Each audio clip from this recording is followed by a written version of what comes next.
গাজী মাজহারুল আনোয়ার আমাদের দেশের জন্য গর্ব। গাজী মাজহারুল আনোয়ার একটি ইতিহাস। তাকে নিয়ে আমার লেখা বই আগুনের সাথে বসবাস, আমি মনে করি এই বইগুলো একটি দলিল হয়ে থাকবে। আমি চেষ্টা করেছি মানুষের চাহিদা অনুযায়ী সবগুলো তথ্য দিতে। তার এই বিশাল কর্মজীবনে তিনি গান লিখেছেন প্রায় 20,000-এর উপরে। গাজী মাজহারুল আনোয়ার একটি ইতিহাস, একটি প্রতিষ্ঠান, একটি বাংলাদেশ। সুদীর্ঘ 60 বছরের তার কর্মজীবন। তার এই বিশাল কর্মজীবনে তিনি গান লিখেছেন প্রায় 20,000-এর উপরে, আর চলচ্চিত্র বানিয়েছেন 47-48টির মতো।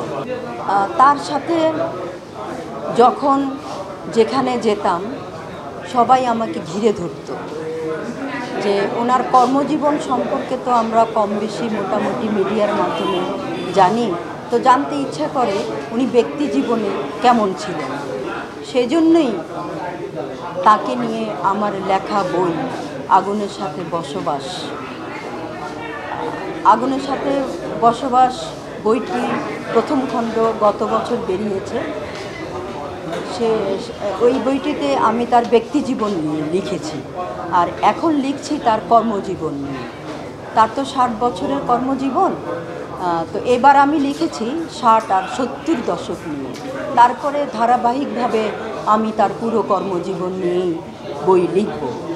আর অন্যদিকে তার রচিত, তার লেখা গানগুলো নিয়ে অল্প কথার গল্প গান নামে আমরা পারিবারিকভাবে উদ্যোগ নিয়েছি একটি বই বের করার। এতে এই বইটির নাম হলো অল্প কথার গল্প গান। বইটির প্রথম, দ্বিতীয়, তৃতীয়, চতুর্থ এবং পঞ্চম খণ্ড বেরিয়েছে, আর এখন ষষ্ঠ খণ্ড প্রস্তুতির পথে। আসলে আমি মনে করি এই বইগুলো একটি দলিল হয়ে থাকবে গাজী মাজহারুল আনোয়ার সম্পর্কে এবং তার সৃষ্টি সম্পর্কে। প্রজন্ম থেকে প্রজন্ম এই বইগুলোর মাধ্যমে তাকে জানতে পারবে এবং গর্ব করে বলতে পারবে যে আমাদের একজন গাজী মাজহারুল আনোয়ার ছিল।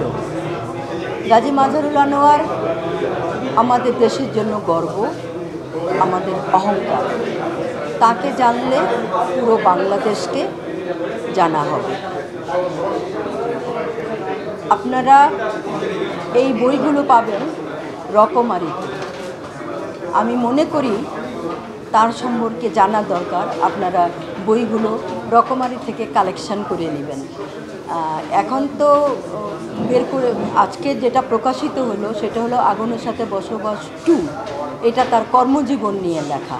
আর এর আগে আগুনের সাথে বসবাস 1 আমি লিখেছি তার ব্যক্তি জীবন নিয়ে। তা আমি মনে করি সারা দেশের সর্বস্তরের মানুষ তাকে ভালোবাসে, শ্রদ্ধা করে এবং তার সম্পর্কে জানতে চায়।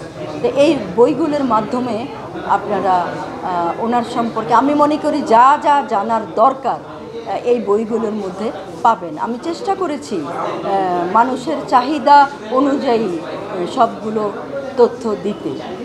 কতটুকু পেরেছি, সফল হয়েছি, সেটার ভার আপনাদের উপরে রইল। আপনারা পড়বেন, বলবেন। তারপরে তো আমি ধারাবাহিকভাবে তার পুরো কর্মজীবন নিয়েই লিখব, 60 বছরের কর্মজীবন।